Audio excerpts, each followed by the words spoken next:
It's time for early morning inspiration, and I hope you're ready because we're going to sing along and we're going to be ready for a great day.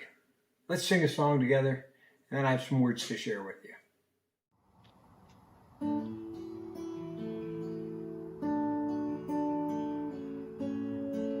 May the weak find strength as we sing this together. My hope is built on nothing less. My hope is built on nothing less than Jesus' blood and righteousness. I dare not trust the sweetest frame, but wholly trust in Jesus' name.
May I live in Him be found, dressed in His righteousness alone. Faultless I stand before the throne. Faultless I stand before the throne. When He shall come with trumpet sound. May I then be found. Sin is righteousness alone. For this I stand before the throne. For this I stand before the throne. See Christ, Christ alone. Cornerstone, He made strong. Savior's love through the storm. He is Lord, Lord of all. Christ alone, cornerstone, He made strong. Savior's love through the storm. He is Lord, Lord of all. Lord of all.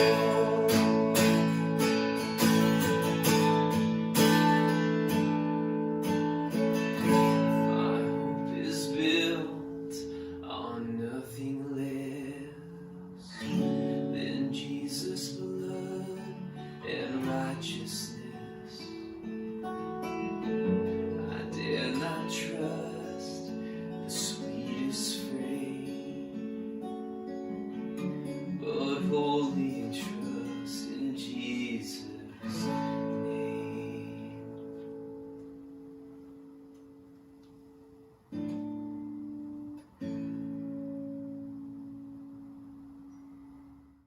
Hope you enjoyed that song. I have to share with you as we start these devotions today. There's a lot of things going on, and I'm privileged today that we daily are just taking the time to think about God, to think about His Word. And by reading the one-year Bible, it kind of keeps you grounded. Not just kind of keeps you grounded, it keeps me grounded.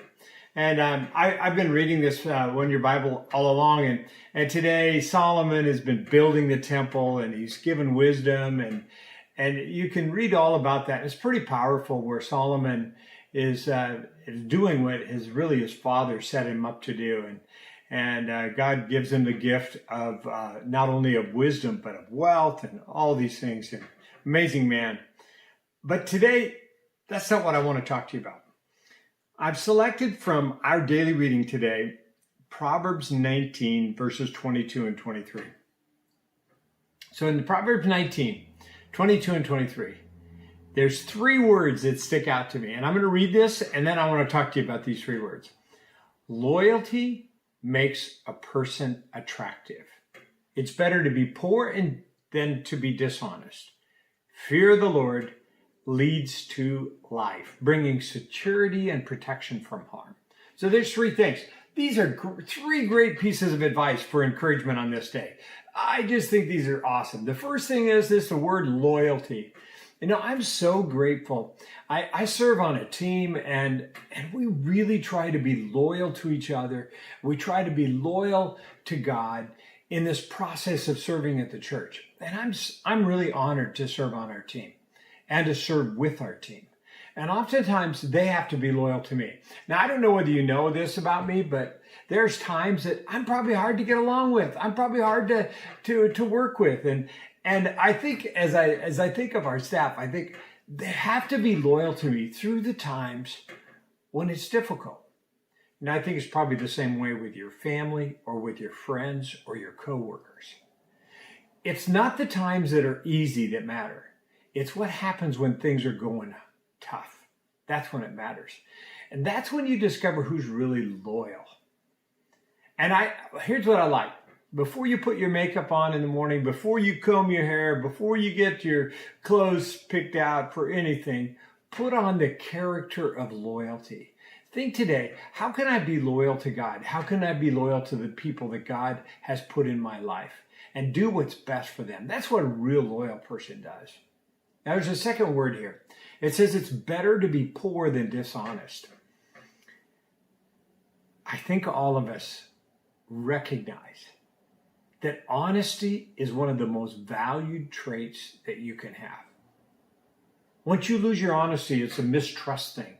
And it happens in relationships when there's a mistrust, when there's not the ability to be honest with each other, or to trust that what you're saying is really the truth and what you feel. This is so powerful. This is essentially saying that you should give up your wealth if you have a dishonest life. You're better off to be poor and maintain the integrity of honesty. And I've seen men do that before. I've seen women do that before, where they're asking their job to do something dishonest, and they hold the line and they say, no, I'd rather be honest and poor than rich and dishonest. And so that's a challenge for you today, to think about your honesty level today. Now there's a third word, and that's fear. So we have three words, remember? Loyalty, honesty, and fear. Now the third word is kind of a unique word. It's really what is it that I'm really, what is it that I really believe in? What is it that I believe is more powerful than anything else? What is it that I believe has all of the future, all of the world in his hands? And it says this, fear of the Lord leads to life, bringing security and protection from harm. There's really one thing that we should fear, and that's God. We shouldn't really fear the coronavirus. We really shouldn't fear racial problems and all of these things. We shouldn't fear all these issues in our life. We shouldn't fear even for our own job or our own future. Here's what it says. It starts by fearing the Lord. When we fear the Lord, we essentially are giving him the credit due. He has the ability and the power to do more than we can ever dream or think. He could stop racial injustice like that. He can step in this COVID situation in your life, in your personal health, or in someone else's life. He can help us out. No matter what happens, we're choosing to fear him over everything else. Three words: loyalty, honesty, and fear. Now, I make my list every day, so this is no different. I want to tell you the things that I'm giving to God that I can't control. And one of those things is that I'm not the governor. I don't get to choose how we respond to COVID. And I think we all second guess our leaders and how they respond to COVID. And this is one of those things that's out of my control. I wish I could have his ear. I wish I could tell him exactly what I think he should do, because I really have some good ideas. I think he could do some things that would really help. And I'm really afraid that he's going to do some things that could really hurt. But the second thing I have to give to God is some of my friends, businesses, who are hurting, who are actually, some of them are on the edge of going under. And this process of COVID and all the things that are going on, I just wish I could fix that for them, but I can't. And then I wish I could control the crisis and the conflicts going on in our world today. The officer in Bothell that was recently killed, it just breaks my heart. It breaks my heart for that family. It breaks my heart for our society and where we are in this horrible scenario. And I just have to give that to God. I have to trust that God's going to help that family and do my part in all of this as well. And then I have to give to God the schools. I really had great concern that some of our less fortunate, some of our single moms and dads would be left without a viable option for them to go to work because of the school situation. Or some of our parents would choose to go to work and their kids would not get educated because they're left at home to fend for themselves. And I'm really concerned that the plans for the schools may actually harm our future. And I have to just trust that God, I've got to give, that's out of my control. I'm giving that to God. And I'm also giving to God people's fears. I see it in people's eyes more and more. Just the fear that has been driven home. And I think there's times when fear has kept people from becoming, I think, what they really ought to be and what they need to be in the midst of all this. I wish I could control that. I have to give that to God. So here's some things I can control. I can control my attitude. You know, as I came back from vacation and all this, and I began to get around our creative team, we have just decided to have fun. It doesn't matter what the COVID does. It doesn't matter whether we're indoors, outdoors, mask up, few, many, whatever. We're going to have fun. And we're going to have a place where you can invite people. We're not going to make it so hard to come to church that you have to really work at it. We want to always be a place that there's room. And I'm excited about that. So I'm just choosing to have fun. In the midst of all this, I'm going to have fun. The second thing is I can have a good outlook. You know, our church has room for people more than ever before. We have room to invite others. And I can't believe that we're in this incredible situation. And I can control my faith. I can feed my faith and starve my fears. How do I feed my faith? By thinking about how big God is. Like it said at the end, I put my fear in God. And that's really my faith in God. When I look at all my problems and all the situations, and I think about how big God is, it helps my faith. Now, my fears, I'm going to starve my fears. 99% of everything that I fear right now will not come true. So just think, just write down all of your fears and just go, only 1% of these are possibly going to happen. If you just would do that today, it would starve your fears. It would help you realize how crazy it is to be afraid. And I can be generous. I can share what I have, and I can make a difference. Now, here's some things I can thank God for today. I'm really grateful that in spite of the fact that the infection rates are up, the death rates are not. It's still a very difficult, horrible disease, COVID is.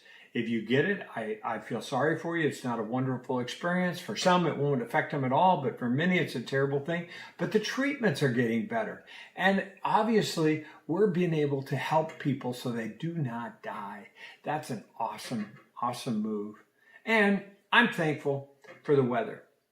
Everything looks better when the sun shines, and this week's going to be an amazing week. I hope you get a tan. I hope you go out. I wish the pools were open because you could get out and swim, but if not, turn the sprinklers on and have a great time.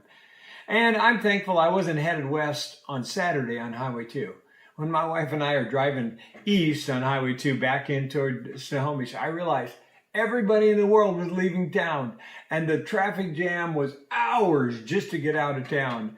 And I was just reminded that I'm glad I wasn't headed west. I was headed east.